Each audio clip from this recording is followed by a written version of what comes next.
नमस्कार मित्रांनो, मी प्रशांत कांबळे. तुमचं स्वागत आहे माझ्या शांत कांबळे स्पीक्स या युट्यूब चॅनलमध्ये. पत्नीपीडित पुरुष असतील किंवा जे घटस्फोटित पुरुष असतील त्यांना नैराश्यातून बाहेर काढण्यासाठी या चॅनलच्या माध्यमातून मी तुमच्याशी बोलणार आहे. मी एक घटस्फोटित आहे आणि हा युट्यूब चॅनल खास करून पुरुषांसाठी आहे. पुरुष म्हटलं की आपण म्हणतो की पुरुष हा एकदम खंबीर असतो, कणखर असतो, त्याला कोणत्याही वेदना होत नाही. पण मित्रांनो, पुरुषांच्या आतमध्ये सुद्धा एक मन असतं आणि त्या मनाला सुद्धा वेदना होतात. या वेदना कधी होतात? जेव्हा एखादी पत्नी त्याला मानसिक शारीरिक त्रास द्यायला सुरुवात करते, त्याच्यावर खोट्या केसेस टाकते, त्याच्याकडून पैशाची मागणी करते किंवा इतर काही मागण्या असतील अशा मागण्या करते आणि तो त्या मागण्यांच्या ओझ्याखाली दबून जातो. त्याला आपल्या मनातलं कोणालाही सांगता येत नाही, कोणाशी बोलता येत नाही. तो कुठं बोलायला गेला तर त्याला असं वाटतं, अरे मला कुणी काही बोलेल का काय, मी काही गुन्हा केलेला आहे का काय.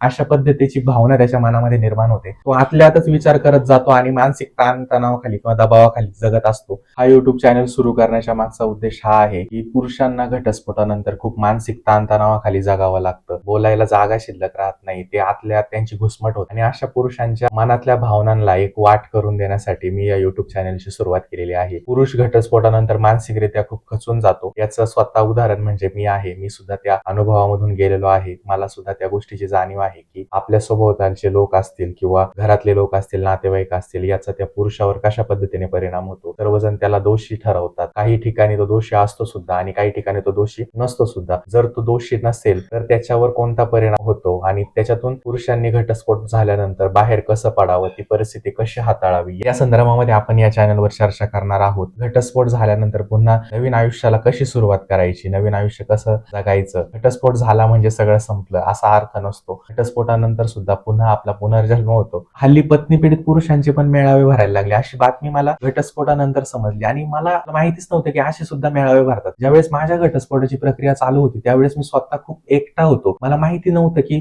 पुरुष स्वाभिमानी फाउंडेशन आहे किंवा इतर संस्था आहे ज्या पुरुषांसाठी काम करतात आणि मला असं वाटायचं की फक्त हे माझ्या एकट्यासोबतच झाले काय, घटस्फोट म्हणजे एकदम खूप मोठा गुन्हा मी केलाय का काय, असं मला वाटायचं की लोक काय म्हणतील, समाज काय म्हणतील, मित्र काय म्हणतील, मला हसतील का काय, अशी परिस्थिती तयार झाली होती आणि मी खूप दबावाखाली होतो. खूप म्हणजे मला बोलता काय बोलायचं मला शब्दच फुटत नव्हते आणि ज्या पद्धतीने मी बाहेर आलो, घटस्फोटानंतर समजलं की पत्नी पीडित पुरुषांसाठी पुरुष स्वाभिमानी फाउंडेशन नावाची संस्था आहे आणि ती पत्नी पीडित पुरुषांसाठीचे मेळावे घेते. मला एकदम वेगळं वाटलं की अशा गोष्टी पण हल्ली घडतात आणि मी मुंबईला तो मेळावा जो आयोजित केला होता त्या मेळाव्याला गेलो, तर पुरुषांसोबत बोललो आणि त्यांच्या समस्या जाणून घेतल्या आणि असं वाटलं की हे काय चालू आहे. म्हणजे असंख्य कारण तिथं मला पाहायला भेटले की ज्या कारणांमुळे हल्ली घटस्फोट होतात. काही कारण आहेत की जे खूप गांभीर्याने घेण्यासारखे कारण आहेत, त्यांच्यावर पण मी चर्चा केली. मला सोशल मीडियाच्या माध्यमातून मी ते मुद्दे मांडले आणि मला त्याच्या मार्फत भरपूर चांगला रिस्पॉन्स भेटला. मला खूप चांगले लोक जोडले गेले, त्यांच्याशी चर्चा झाली. नंतर ते पत्नी पीडित मेळाव्याला सुद्धा जॉईन झाले. या माध्यमातून आपण पुरुष आयोगाची सुद्धा मागणी करतोय. ज्या पद्धतीने महिला आयोग महिलांसाठी तयार करण्यात आलेला आहे, त्याच पद्धतीने पुरुषांसाठी सुद्धा एखादा पुरुष आयोग असावा, जिथं पुरुषाला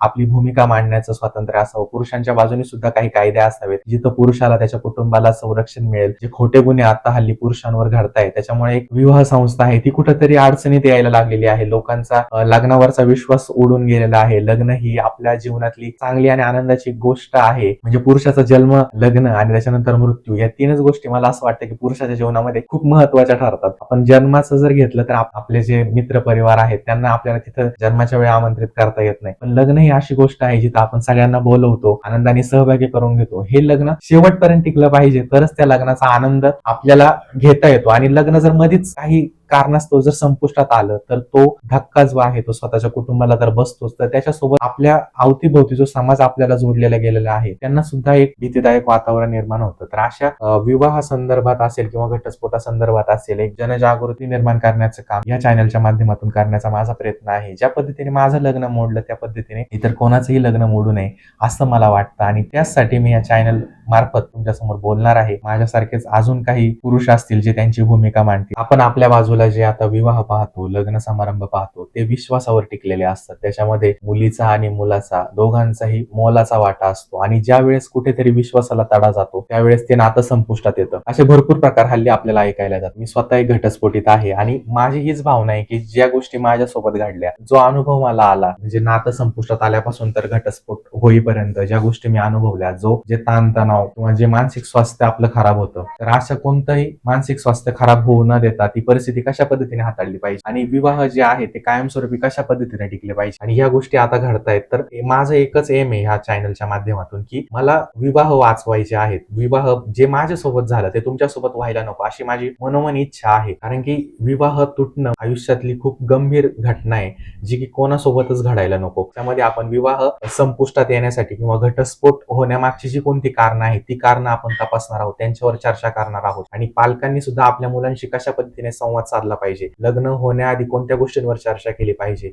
लग्न झाल्यानंतर कोणत्या गोष्टींची बंधनं आपण पाळली पाहिजे, कशा पद्धतीने आपल्या जोडीदारासोबत आपण वागलं पाहिजे किंवा राहिलं पाहिजे, या संदर्भातल्या छोट्या मोठ्या गोष्टींवर समाजामध्ये जे पुरुष अनुभवत आहेत ते आपण जाणून घेणार आहे, जेणेकरून जे आता संसारामध्ये आहेत त्यांना याच्यातून मार्ग सापडेल की कशा पद्धतीने नातं वाचवलं पाहिजे. आणि जे नवीन पुरुष किंवा महिला आहेत ज्या विवाह संस्कृतीमध्ये पदार्पण करणार आहेत, ज्या नवोदित वधू आहेत, वर आहेत, जे या संस्कृतीमध्ये येणार आहेत, जे लग्न करणार आहेत, तर त्यांनी कशा पद्धतीने याच्यामध्ये आलं पाहिजे, कोणत्या गोष्टींची काळजी घेतली पाहिजे, जेणेकरून आपल्या नात्याला कोणताही तडा जाणार नाही, समाजामध्ये मानहानी होणार नाही. अशा पद्धतीच्या या घटनांपासून जर आपल्याला स्वतःला वाचवायचं असेल तर नक्कीच या माध्यमातून का होईना या विषयावर चर्चा होणं खूप महत्वाचं आहे. संसारामध्ये जो पत्नीपीडित पुरुष असतो त्याला असं वाटतं की ह्या ज्या काही घटना घडतायत, समाजामध्ये ज्या काही बातम्या ऐकायला येत आहेत किंवा तो स्वतः ह्या अशा गोष्टींमध्ये अडकलेला असेल तर त्याला असं वाटतं की हे सगळं माझ्यासोबत एकट्यासोबतच घडतंय, असे दुसरे कोणीच नाहीये. पण वास्तविक पाहायला गेलं तर आपल्यासारखे भरपूर असतात. आपण फक्त बोलायला घाबरतो. आपल्याला कोणी नाव ठेवलं का काय, आपल्याला कोणी हसेल का काय, मित्र आपल्याला चिडवतील का काय, अशा भावना पुरुषांच्या मनामध्ये असतात. तुम्ही या घटस्फोटाच्या परिस्थितीमधून जात असाल तर तुम्ही एकटे नाहीये, तुमच्यासोबत आम्ही आहोत. माझ्यासोबत कवी बालाजी आहे, तुषार भोसले आहेत, सागर दाभाडे आहेत, बहार सूर्यवंशी सरे यांच्यासारखे भरपूर लोक आपल्याशी जोडले गेलेले आहेत. आपण सर्वजण एका फाउंडेशनला अटॅच आहोत, ती म्हणजे पुरुष स्वाभिमानी फाउंडेशन.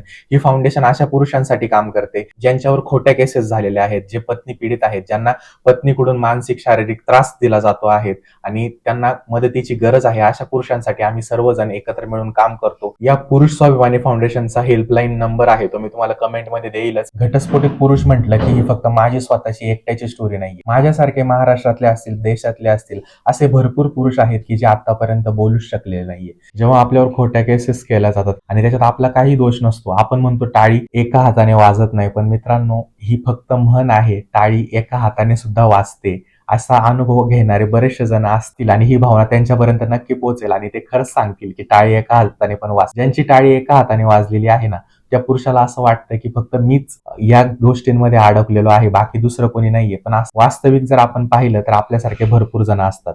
याच्यासाठी मनातलं बोललं पाहिजे, इतरांना सांगितलं पाहिजे, जे लोक आपल्याला समजून घेतात त्यांच्यासोबत जोडलं गेलेलं पाहिजे.